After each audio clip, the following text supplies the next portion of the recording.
রাজ্যের রাজনৈতিক পট পরিবর্তনের পরে এবারে শিলিগুড়ি মহকুমা পরিষদের আপার বাগডোগরা গ্রাম পঞ্চায়েতে ভাঙনের খেলা। প্রধান সঞ্জীব সিনহাকে সরাতে নকশালবাড়ি বিডিওর কাছে অনাস্থা প্রস্তাব পেশ করলেন 13 জন পঞ্চায়েত সদস্য। 21 আসন বিশিষ্ট এই পঞ্চায়েতে তৃণমূলের 11, কংগ্রেসের 7, বিজেপির 2 এবং আদিবাসী বিকাশ পরিষদের 1 জন সদস্য রয়েছেন। সম্প্রতি তৃণমূলের 6 জন বিক্ষুব্ধ সদস্য এবং কংগ্রেসের 7 জন সদস্য একজোট হয়ে এই অনাস্থা জমা দেন।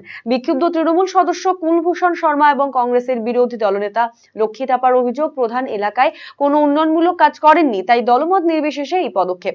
অন্যদিকে এই অনাস্থা প্রস্তাব প্রসঙ্গে তার কাছে কোনো খবর নেই বলে জানিয়েছেন প্রধান সঞ্জীব সিনহা।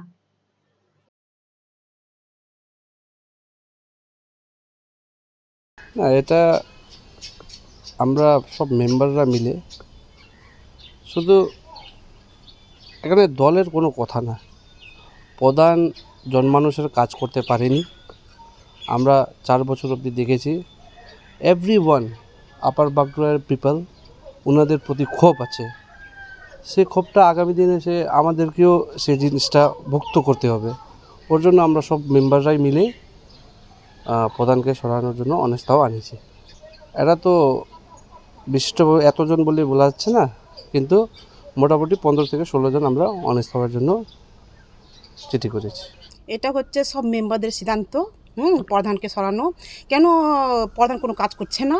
সব এরিয়াতে দেখো, আমাদের এখানে পাড়া সমাধানের কাজ একটা পেন্ডিং পড়ে আছে, সব এরিয়াতে কাজ পেন্ডিং পড়ে আছে, ঠিক মতো কাজ হচ্ছে না। সেজন্য সব মেম্বাররা সিদ্ধান্ত নিচ্ছে যেন সরানো হোক বলে।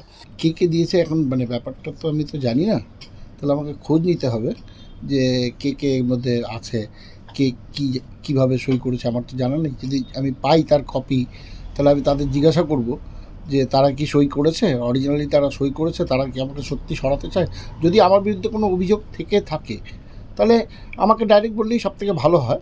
হ্যাঁ, এত তো দরকার ছিল না। ঠিক আছে, যদি করে থাকে তাহলে সেটা আমি দেখব, আমি দেখে তারপর আপনাদের পুরো বিষয়টা জানাবো, কারণ এখনও আমাকে অফিসিয়ালি কোনো কিছু জানানো হয়নি। ক্লাস 12-এর পর আপনি কি আপনার কেরিয়ার নিয়ে চিন্তিত? তাহলে আর চিন্তা নেই।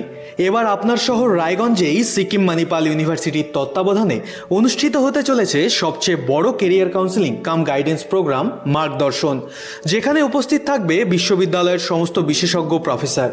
এছাড়াও সকল ছাত্রছাত্রীদের জন্য থাকবে কুইজ কন্টেস্ট, প্যানেল ডিসকাশন এবং Q&A সেশন। নিজেদের কেরিয়ারকে একটি সুনির্দিষ্ট পথে এগিয়ে নিয়ে যেতে আপনাদের সাহায্যার্থে আমরা আসছি আপনার শহরে। 31শে মে 2026, রায়গঞ্জ ইনস্টিটিউট হল, থানা রোড। দেখা হচ্ছে ঠিক সকাল 11টায়। কলকাতার RGM Ayurvedic medical college and হাসপাতালের medical officer doctor Somnath Dutta এখন নিয়মিত রোগী দেখছেন রবিবার, সোমবার এবং মঙ্গলবার। দীর্ঘদিনের হাঁটু, কোমর, গাঁট ব্যথা, নার্ভের সমস্যা, পেটের সমস্যা, যৌন সমস্যা ও মানসিক সমস্যা সমাধানের নির্ভরযোগ্য প্রতিষ্ঠান রায়গঞ্জ স্কুল রোডের লোকনাথ আয়ুর্বেদিক ঔষধালয় ও রায়গঞ্জ LIC মোড়ের লোকনাথ আয়ুর্বেদ চিকিৎসালয়। এখানে স্বর্ণপ্রাশন, কাপিং থেরাপি, লিচ থেরাপি ও পঞ্চকর্মার মাধ্যমে চিকিৎসা করা হয়। তাই নাম লেখাতে আজই যোগাযোগ করুন 9434966017 এবং 9153958198।